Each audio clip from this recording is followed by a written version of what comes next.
नमस्ते, आप सभी का एक बार फिर से स्वागत है हमारे चैनल प्रतिक्रिया में। जैसा कि आप सभी अभी भी बिहार की जो बदलती हुई राजनीतिक फ़िज़ा है उसको बहुत लोग समझ रहे होंगे, और हम लोग भी जो देख रहे हैं,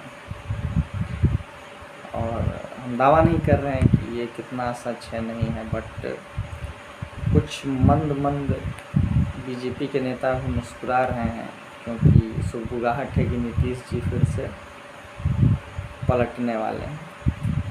अब इसमें कितनी सच्चाई है नहीं है ये तो नहीं पता, पर लग रहा है सुगबुगाहट बीजेपी नेताओं में भी कुछ लोगों ने मान लिया है कि नीतीश जी फिर से पलटेंगे।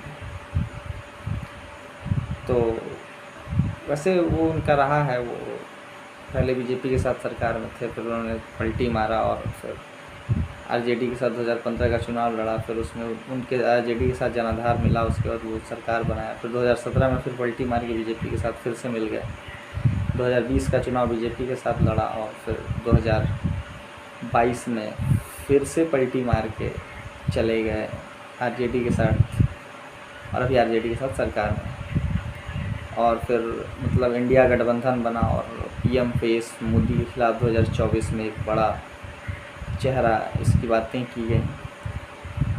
पर इंडिया गठबंधन की मीटिंग्स में जो चीज़ें नज़र आई, या फिर कह सकते हैं कि अभी जो वर्तमान में नीतीश जी पर बीजेपी अब हमलावर थोड़ी कम नज़र आ रही। एक सम्राट चौधरी जो प्रदेश अध्यक्ष हैं भाजपा के, उनको छोड़ दिया जाए तो अब बीजेपी के बाकी नेता अब नीतीश जी पर उतना हमलावर नहीं है।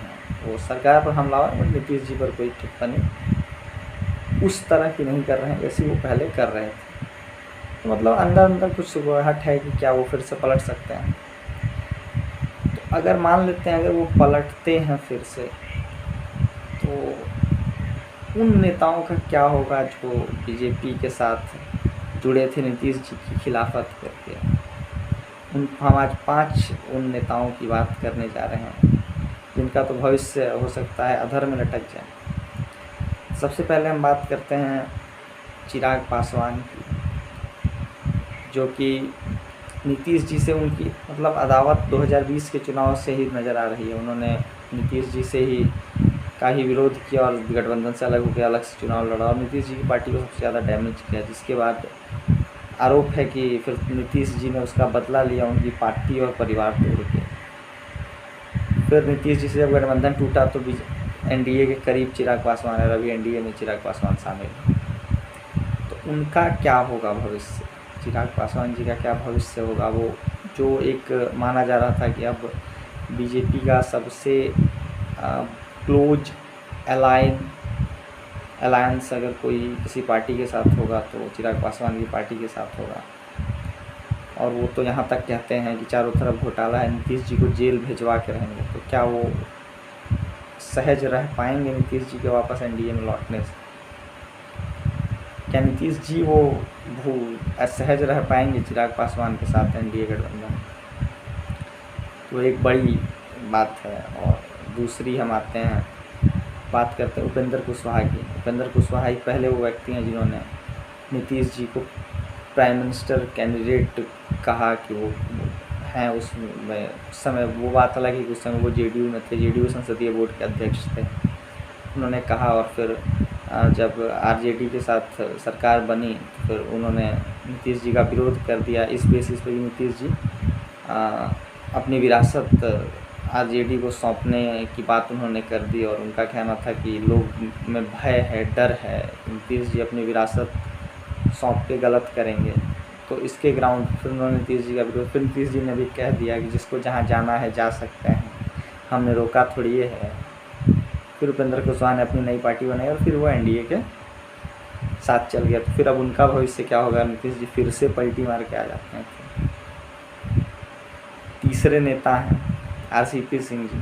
आरसीपी सिंह जिसको नीतीश कुमार के एक समय सबसे करीबी नेता माना जाता था, उनके राइट हैंड माने जाते थे एकदम मतलब एक पूर्व IAS ऑफिसर रहे हैं और फिर राज्यसभा सांसद से जदयू के राष्ट्रीय अध्यक्ष थे, NDA के सरकार में केंद्रीय मंत्री थे और फिर नीतीश जी से उनकी ट्यूनिंग बिगड़ी और फिर उन्होंने नीतीश जी के बारे में यहाँ तक कह दिया कि ये तो सिर्फ भुजिया पार्टी करते हैं, काम थोड़ी ये करते हैं।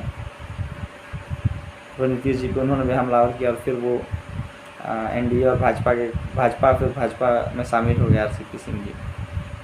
फिर उनका क्या होगा? क्या नीतीश जी वापस आएंगे तो क्या वो भूल जाएंगे RCP सिंह ने उन पर क्या क्या आरोप लगाया था? अब हम चौथे नेता की बात करते हैं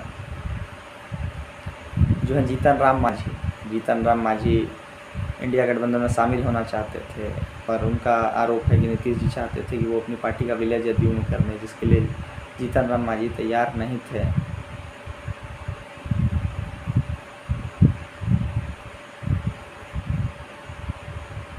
और तो इसी बात को लेकर जीतन राम मांझी जी उनसे अलग हुए और फिर अमित शाह के साथ चले गए, अमित शाह से मिल लिए, जैसे उपेंद्र कुशवाहा पहले अमित शाह से मिल चुके थे और जीतन राम मांझी भी NDA में आ गए। तो फिर अगर फिर से नीतीश जी वापस आते हैं फिर जीतन राम मांझी जी का फिर क्या होगा?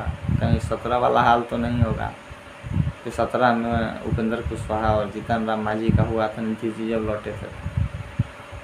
तो कुछ नेता हैं जिनके भविष्य पे खतरा। हम अभी भी ये नहीं कह रहे हैं कि नीतीश जी पलटने ही वाले हैं, मतलब जैसा सुगबुगाहट लग रहा है मीडिया में, जैसी खबरें हैं, तो उस हिसाब से हमको लगा कि हम भी अपनी प्रतिक्रिया थोड़ा इस पर दें, हम अपनी समझ पे रखें। और बीजेपी के और कई नेता हैं जो पानी पी पी के नीतीश जी को गरिया रहे हैं, उनका क्या होगा? नीतीश जी के जाने से थोड़ा बहुत सुशील मोदी जी का भी राजनीति मतलब थोड़ा बहुत तो आया ही न था भाई, उसने आने लगे थे, उनका भी फिर चल जाएंगे। सम्राट चौधरी जी का क्या होगा? प्रदेश अध्यक्ष बन गए, दिन रात तो मान लीजिए मुख्यमंत्री बनने का भी ख्वाब देख रहे हैं, हम ही मुख्यमंत्री बनेंगे, क्या उनका वो सपना पूरा होगा? तो कई नेताओं के भविष्य पे थोड़ा सा लग सकता है ग्रहण, मतलब जैसी सुगबुगाहट है। बीजेपी के ही कुछ नेता हैं जो मंद मंद मुस्कुरा रहे हैं, नीतीश जी पलटने वाले हैं, फिर से हम सत्ता में आए। सत्ता में वो अलग ना सुख होता है जी, तो कुछ लोग खुश हैं तो मान लीजिए ओकरे में देखना है क्या होता है नहीं होता है, बाकी तो देखिए क्या होता है। चलिए नीतीश जी का तो ये पुराना आदत है, मान लीजिए पलट भी सकते हैं, कोनो बहुत बड़ी बात नहीं है। चलिए ठीक है, तो आज थोड़ा सा न्यूज़ हमको अभी चल रहा था मीडिया में, सोचे इस पर थोड़ा अपना प्रतिक्रिया दें। चलिए आप सभी का बहुत बहुत धन्यवाद और वीडियो को लाइक कर लें, चैनल को सब्सक्राइब कर लें और वीडियो को ज़्यादा से ज़्यादा शेयर करें। धन्यवाद।